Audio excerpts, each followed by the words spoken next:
براءة من الله ورسوله إلا الذين عاهدتم من المشركين فسيحوا في الأرض 4 أشهر واعلموا أنكم غير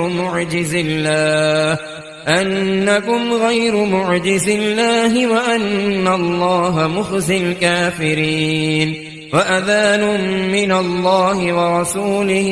إلى الناس يوم الحج الأكبر أن الله بريء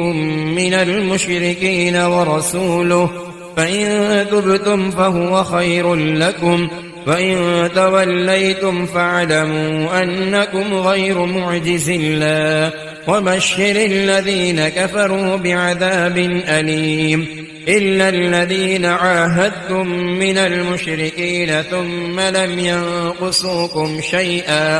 شيئا ولم يظاهروا عليكم أحدا فأتموا إليهم عهدهم إلى مدتهم إن الله يحب المتقين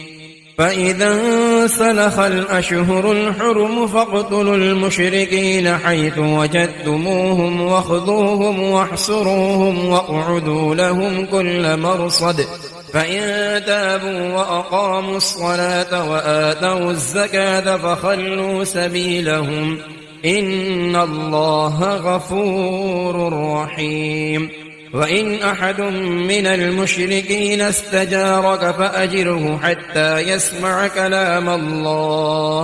حتى يسمع كلام الله ثم أبلغه مأمنه ذلك بأنهم قوم لا يعلمون كيف يكون للمشركين عهد عند الله وعند رسوله إلا الذين عاهدتم عند المسجد الحرام فما استقاموا لكم فاستقيموا لهم إن الله يحب المتقين كيف وإن يظهروا عليكم لا يرقبوا فيكم إلا ولا ذمة يرضونكم بأفواههم وتأبى قلوبهم وأكثرهم فاسقون اشتروا بآيات الله ثمنا قليلا فصدوا عن سبيله إنهم ساء ما كانوا يعملون لا يرقبون في مؤمن إلا ولا ذمة وأولئك هم المعتدون فإن تابوا وأقاموا الصلاة وآتوا الزكاة فإخوانكم في الدين ونفصل الآيات لقوم يعلمون وإن نكثوا أيمانهم من بعد عهدهم وطعنوا في دينكم فقاتلوا أئمة الكفر إنهم لا أيمان لهم لعلهم ينتهون ألا تقاتلون قوما نكثوا أيمانهم وهموا بإخراج الرسول وهم بدؤوكم أول مرة أتخشونهم فالله أحق أن تخشوه إن كنتم مؤمنين قاتلوهم يعذبهم الله بأيديكم ويخزهم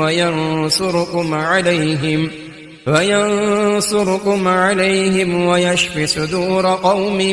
مؤمنين ويذهب غيظ قلوبهم ويتوب الله على من يشاء والله عليم حكيم أم حسبتم أن تتركوا ولما يعلم الله الذين جاهدوا منكم ولم يتخذوا من دون الله ولا رسوله ولا المؤمنين وليجة والله خبير بما تعملون ما كان للمشركين أن يعمروا مساجد الله شاهدين على أنفسهم بالكفر أولئك حبطت أعمالهم وفي النار هم خالدون إنما يعمر مساجد الله من آمن بالله واليوم الآخر واليوم الآخر وأقام الصلاة وآتى الزكاة ولم يخش إلا الله فعسى أولئك أن يكونوا من المهتدين. أجعلتم سقاية الحاج وعمارة المسجد الحرام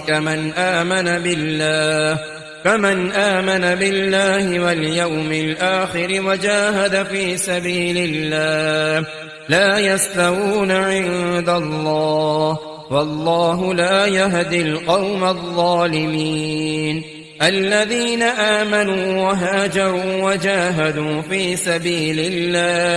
في سبيل الله بأموالهم وأنفسهم أعظم درجة عند الله وأولئك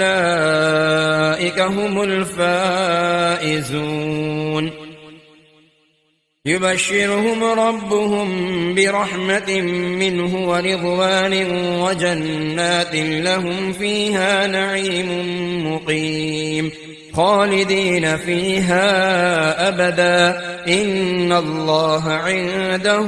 أجر عظيم. يا أيها الذين آمنوا لا تتخذوا آباءكم وإخوانكم أولياء إن استحبوا الكفر على الإيمان ومن يتولهم منكم فأولئك هم الظالمون. قل إن كان آباؤكم وأبناؤكم وإخوانكم وأزواجكم وعشيرتكم وأموال اقترفتموها وتجارة تخشون كسادها ومساكن ترضونها أحب إليكم من الله ورسوله وجهاد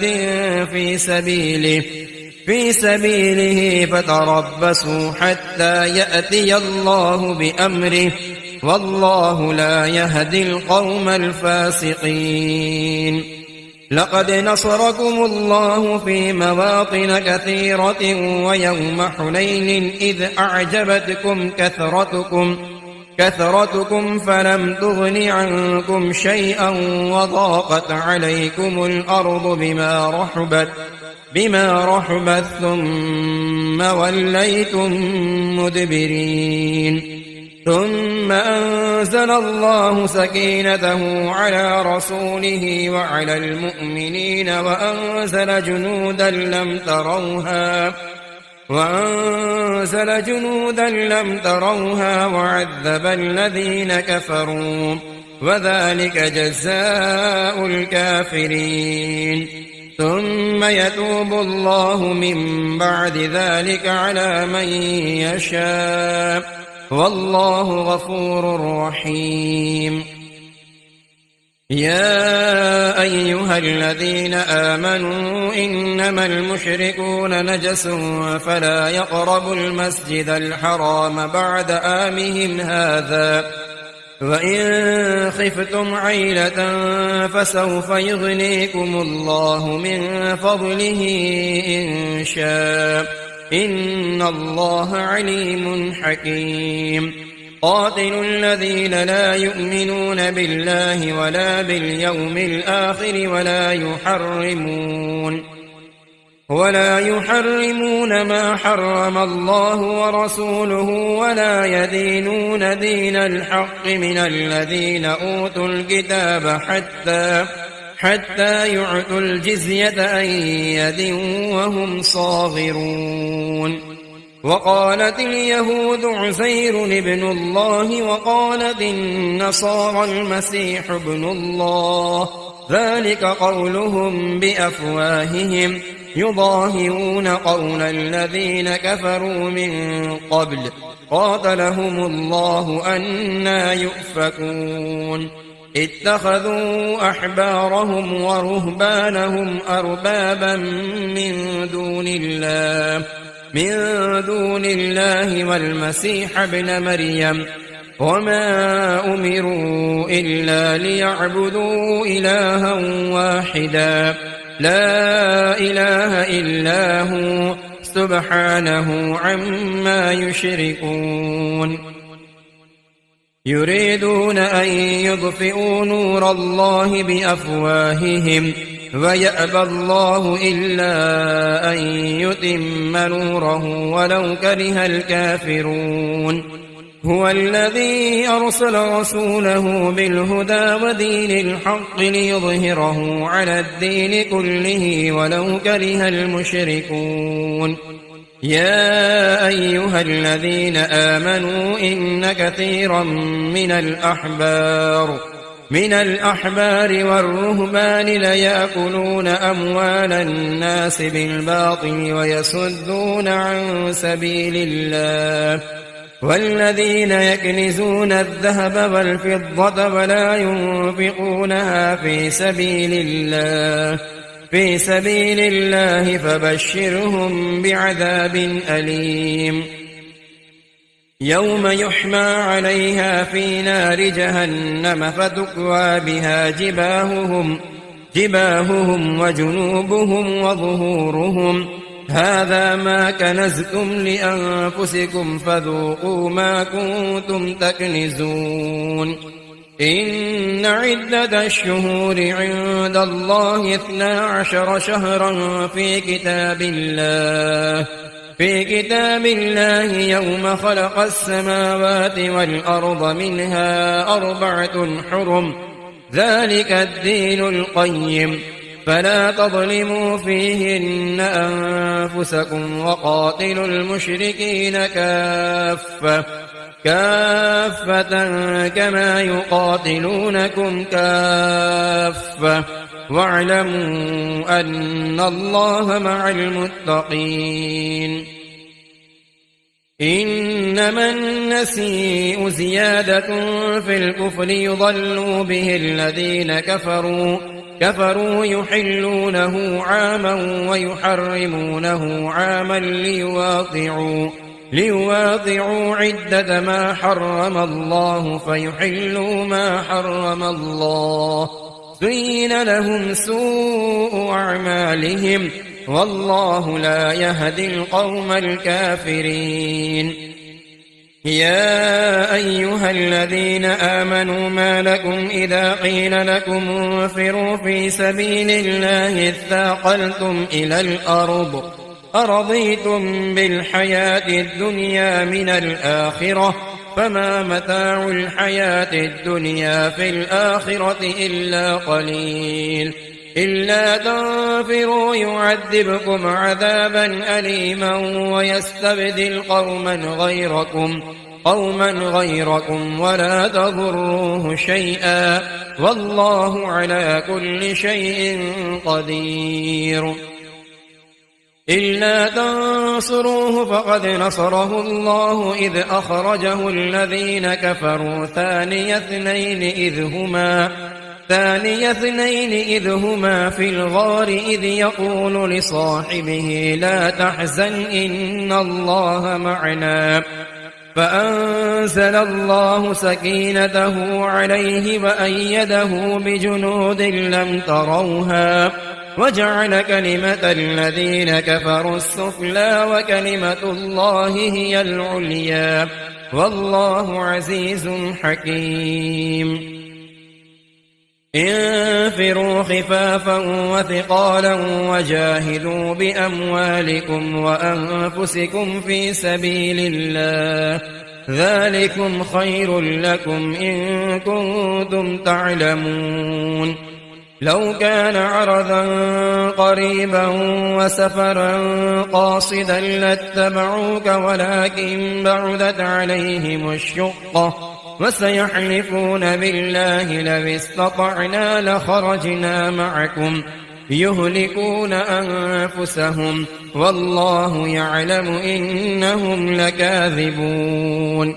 عفى الله عنك لم أذنت لهم حتى يتبين لك الذين صدقوا وتعلم الكاذبين لا يستأذنك الذين يؤمنون بالله واليوم الآخر أن يجاهدوا بأموالهم وأنفسهم والله عليم بالمتقين إنما يستأذنك الذين لا يؤمنون بالله واليوم الآخر وارتابت قلوبهم فهم في ريبهم يترددون ولو أرادوا الخروج لأعدوا له عدة ولكن كره الله بعاثهم فثبطهم وقيل اقعدوا مع القاعدين لو خرجوا فيكم ما زادوكم إلا خبالا ولأوضعوا خلالكم يبغونكم الفتنة وفيكم سماعون لهم والله عليم بالظالمين لقد ابتغوا الفتنة من قبل وقلبوا لك الأمور حتى جاء الحق وظهر أمر الله وهم كارهون ومنهم من يقول ذلي ولا تفتني ألا في الفتنة سقطوا وإن جهنم لمحيطة بالكافرين إن تصبك حسنة تسؤهم وإن تصبك مصيبة يقولوا قد أخذنا أمرنا من قبل ويتولوا وهم فرحون قل لن يصيبنا إلا ما كتب الله لنا هو مولانا وعلى الله فليتوكل المؤمنون قل هل تربصون بنا إلا إحدى الحسنيين ونحن نتربص بكم أن يصيبكم الله بعذاب من عنده أو بأيدينا فتربصوا إنا معكم متربصون قل أنفقوا طوعا أو كرها لن يتقبل منكم إنكم كنتم قوما فاسقين وما منعهم أن تقبل منهم نفقاتهم إلا أنهم كفروا بالله وبرسوله ولا يأتون الصلاة إلا وهم كسالى ولا ينفقون إلا وهم كارهون فلا تعجبك أموالهم ولا أولادهم إنما يريد الله ليعذبهم بها في الحياة الدنيا وتزهق أنفسهم وهم كافرون ويحلفون بالله إنهم لمنكم وما هم منكم ولكنهم قوم يفرقون لو يجدون ملجأ أو مغارات أو مدخلا لولوا إليه وهم يجمحون ومنهم من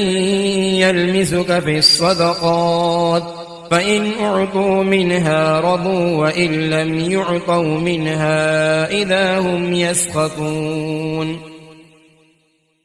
ولو أنهم رضوا ما آتاهم الله ورسوله وقالوا حسبنا الله سيؤتينا الله من فضله ورسوله إنا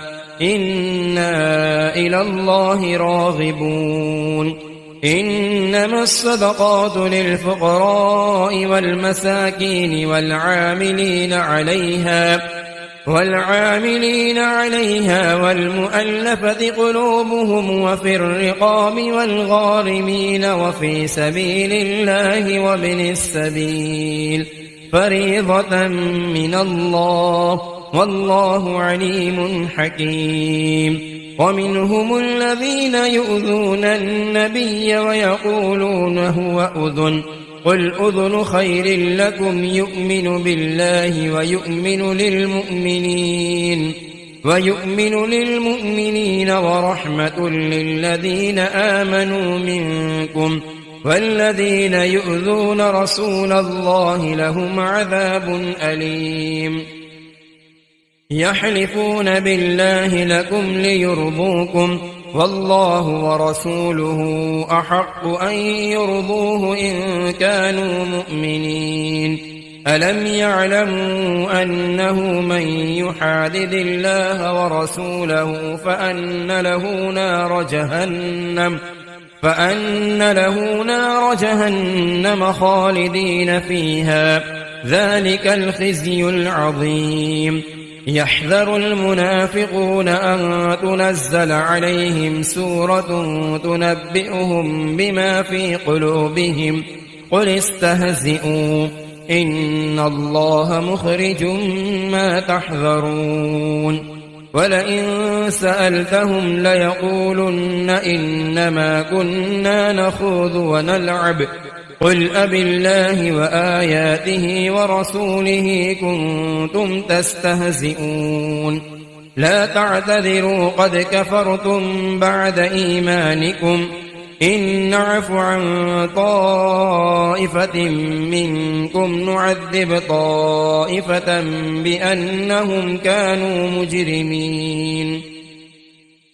المنافقون والمنافقات بعضهم من بعض يأمرون بالمنكر وينهون عن المعروف ويقبضون أيديهم نسوا الله فنسيهم إن المنافقين هم الفاسقون وعد الله المنافقين والمنافقات والكفار نار جهنم خالدين فيها هي حسبهم ولعنهم الله ولهم عذاب مقيم كالذين من قبلكم كانوا أشد منكم قوة وأكثر أموالا وأولادا فاستمتعوا بخلاقهم فاستمتعتم بخلاقكم كما استمتع الذين من قبلكم بخلاقهم وخذتم كالذي خاضوا أولئك حبطت أعمالهم في الدنيا والآخرة وأولئك هم الخاسرون ألم يأتهم نبأ الذين من قبلهم قوم نوح وعاد وثمود وقوم إبراهيم وأصحاب مدين والمؤتفكات أتتهم رسلهم بالبينات فما كان الله ليظلمهم ولكن كانوا أنفسهم يظلمون والمؤمنون والمؤمنات بعضهم أولياء بعض يأمرون بالمعروف وينهون عن المنكر ويقيمون الصلاة ويؤتون الزكاة ويطيعون الله ورسوله أولئك سيرحمهم الله إن الله عزيز حكيم وعد الله المؤمنين والمؤمنات جنات تجري من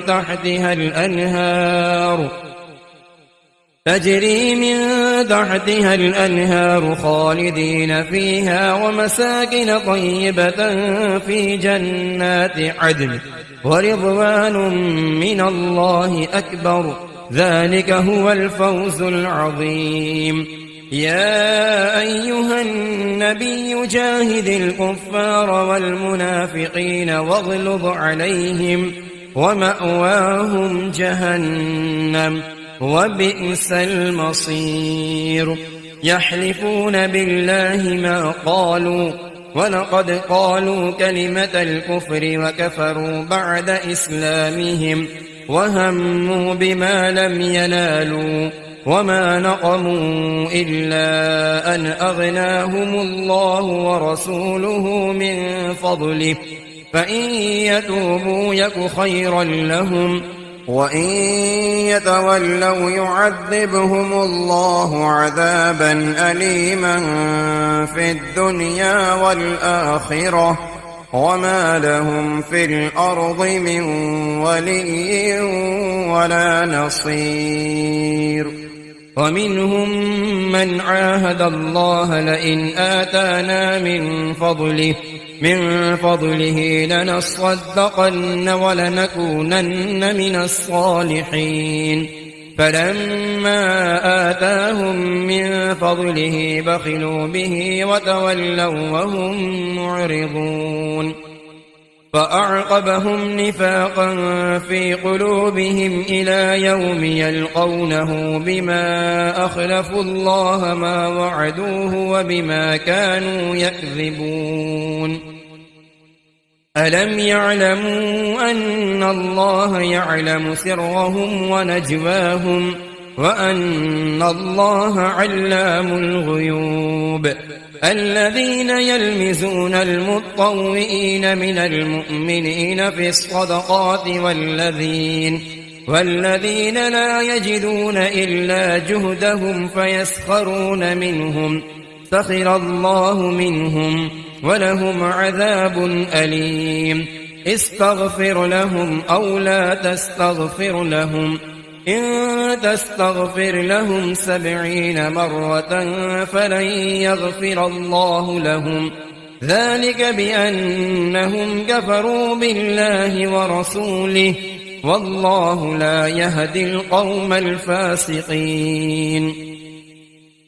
فرح المخلفون بمقعدهم خلاف رسول الله وكرهوا أن يجاهدوا بأموالهم وأنفسهم في سبيل الله وقالوا لا تنفروا في الحر قل نار جهنم أشد حرا لو كانوا يفقهون فليضحكوا قليلا وليبكوا كثيرا جزاء بما كانوا يكسبون فإن رجعك الله إلى طائفة منهم فاستأذنوك للخروج فقل لن تخرجوا معي أبدا ولن تقاتلوا معي عدوا إنكم رضيتم بالقعود أول مرة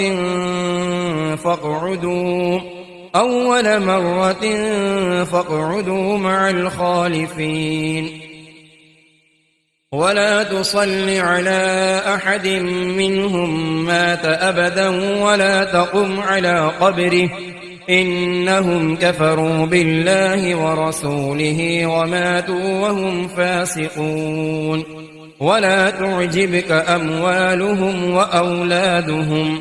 إنما يريد الله أن يعذبهم بها في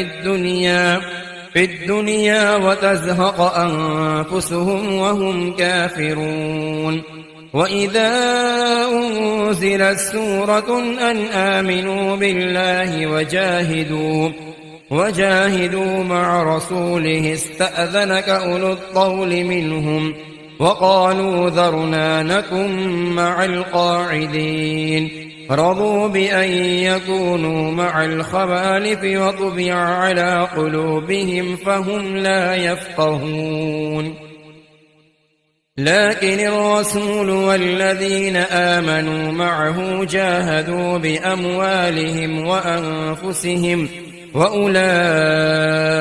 لهم الخيرات وأولئك هم المفلحون أعد الله لهم جنات تجري من تحتها الأنهار خالدين فيها ذلك الفوز العظيم وجاء المعذرون من الأعراب ليؤذن لهم وقعد الذين كذبوا الله ورسوله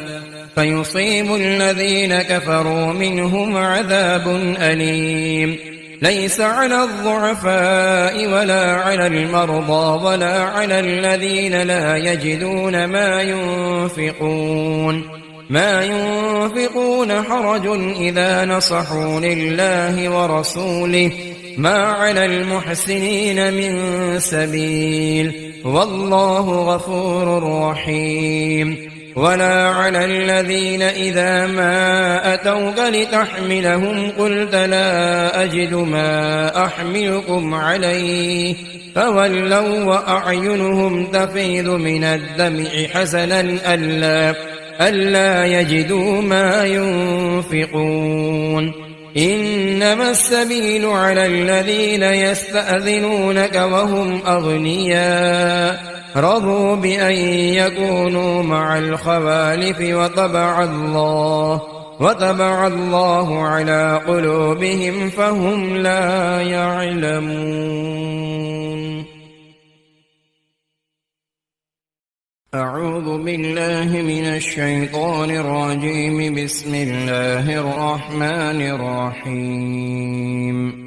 يعتذرون إليكم إذا رجعتم إليهم قل لا تعتذروا لن نؤمن لكم قد نبأنا الله من أخباركم وسيرى الله عملكم ورسوله ثم تردون إلى عالم الغيب والشهادة فينبئكم بما كنتم تعملون. سيحلفون بالله لكم إذا انقلبتم إليهم لتعرضوا عنهم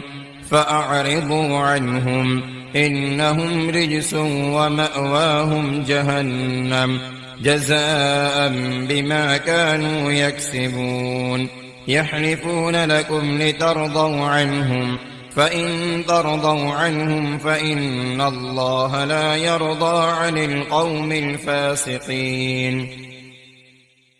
الأعراب أشد كفرا ونفاقا وأجدر ألا يعلم حدود ما أنزل الله على رسوله والله عليم حكيم. ومن الأعراب من يتخذ ما ينفق مغرما ويتربص بكم الدوائر عليهم دائرة السوء والله سميع عليم. ومن الأعراب من يؤمن بالله واليوم الآخر ويتخذ ما ينفق قربات عند الله وصلوات الرسول ألا إنها قربة لهم سيدخلهم الله في رحمته إن الله غفور رحيم. والسابقون الأولون من المهاجرين والأنصار والذين اتبعوهم بإحسان رضي الله عنهم ورضوا عنه وأعد لهم جنات تجري تحتها الأنهار خالدين فيها أبدا ذلك الفوز العظيم. وممن حولكم من الأعراب منافقون ومن أهل المدينة مردوا على النفاق لا تعلمهم نحن نعلمهم سنعذبهم مرتين ثم يردون إلى عذاب عظيم. وآخرون اعترفوا بذنوبهم خلطوا عملا صالحا وآخر سيئا عسى الله أن يتوب عليهم إن الله غفور رحيم. خذ من أموالهم صدقة تطهرهم وتزكيهم بها وصل عليهم إن صلاتك سكن لهم والله سميع عليم. ألم يعلموا أن الله هو يقبل التوبة عن عباده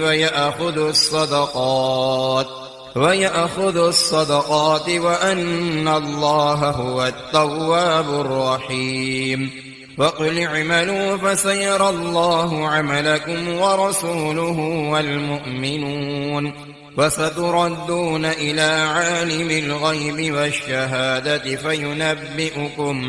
فينبئكم بما كنتم تعملون. وآخرون مرجون لأمر الله إما يعذبهم وإما يتوب عليهم والله عليم حكيم. والذين اتخذوا مسجدا ضرارا وكفرا وتفريقا بين المؤمنين وإرصادا لمن حارب الله ورسوله من قبل وليحلفن إن أردنا إلا الحسنى والله يشهد إنهم لكاذبون لا تقم فيه أبدا لمسجد أسس على التقوى من أول يوم أحق أن تقوم فيه رجال يحبون أن يتطهروا والله يحب المطهرين أفمن أسس بنيانه على تقوى من الله ورضوان خير أمن أسس بنيانه على شفا جرف هار فنهار به في نار جهنم والله لا يهدي القوم الظالمين لا يزال بنيانهم الذي بنوا ريبة في قلوبهم إلا أن تقطع قلوبهم والله عليم حكيم إن الله اشترى من المؤمنين أنفسهم وأموالهم بأن لهم الجنة يقاتلون في سبيل الله فيقتلون ويقتلون وعدا عليه حقا في التوراة والإنجيل والقرآن ومن أوفى بعهده من الله فاستبشروا ببيعكم الذي بايعتم به وذلك هو الفوز العظيم التائبون العابدون الحامدون السائحون الراكعون الساجدون الآمرون بالمعروف والناهون عن المنكر والحافظون لحدود الله وبشر المؤمنين ما كان للنبي والذين آمنوا أن يستغفروا للمشركين ولو كانوا أولي قربى من بعد ما تبين لهم أنهم أصحاب الجحيم وما كان استغفار إبراهيم لأبيه إلا عن موعدة وعدها إياه فلما تبين له أنه عدو لله تبرأ منه إن إبراهيم لأواه حليم وما كان الله ليضل قوما بعد إذ هداهم حتى يبين لهم ما يتقون إن الله بكل شيء عليم إن الله له ملك السماوات والأرض يحيي ويميت وما لكم من دون الله من ولي ولا نصير لقد تاب الله على النبي والمهاجرين والأنصار الذين اتبعوه في ساعة العسرة من بعد ما كاد يزيغ قلوب فريق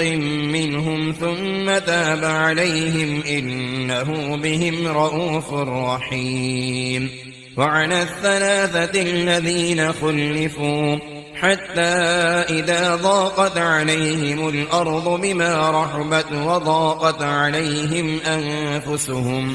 أنفسهم وظنوا أن لا ملجأ من الله إلا إليه ثم تاب عليهم ليتوبوا إن الله هو التواب الرحيم يا أيها الذين آمنوا اتقوا الله وكونوا مع الصادقين ما كان لأهل المدينة ومن حولهم من الأعراب أن يتخلفوا عن رسول الله ولا يرغبوا بأنفسهم عن نفسه ذلك بأنهم لا يصيبهم ظمأ ولا نصب ولا مخمسة في سبيل الله ولا يطؤون موطئا يغيظ الكفار ولا ينالون من عدو نيلا إلا كتب لهم به عمل صالح إن الله لا يضيع أجر المحسنين ولا ينفقون نفقة صغيرة ولا كبيرة ولا يقطعون واديا إلا كتب لهم ليجزيهم الله أحسن ما كانوا يعملون وما كان المؤمنون لينفروا كافة فلولا نفر من كل فرقة منهم طائفة ليتفقهوا في الدين ولينذروا قومهم إذا رجعوا إليهم لعلهم يحذرون يا أيها الذين آمنوا قاتلوا الذين يلونكم من الكفار وليجدوا فيكم غلظة واعلموا أن الله مع المتقين وإذا ما أنزلت سورة فمنهم من يقول أيكم زادته هذه إيمانا فأما الذين آمنوا فزادتهم إيمانا وهم يستبشرون وأما الذين في قلوبهم مرض فزادتهم رجسا إلى رجسهم وماتوا وهم كافرون أولا يرون أنهم يفتنون في كل عام مرة أو مرتين ثم لا يتوبون ولا هم يذكرون وإذا ما أنزلت سورة نظر بعضهم إلى بعض هل يراكم من أحد ثم انصرفوا صرف الله قلوبهم بأنهم قوم لا يفقهون لقد جاءكم رسول من أنفسكم عزيز عليه ما عنتم حريص عليكم بالمؤمنين رءوف رحيم فإن تولوا فقل حسبي الله لا إله إلا هو عليه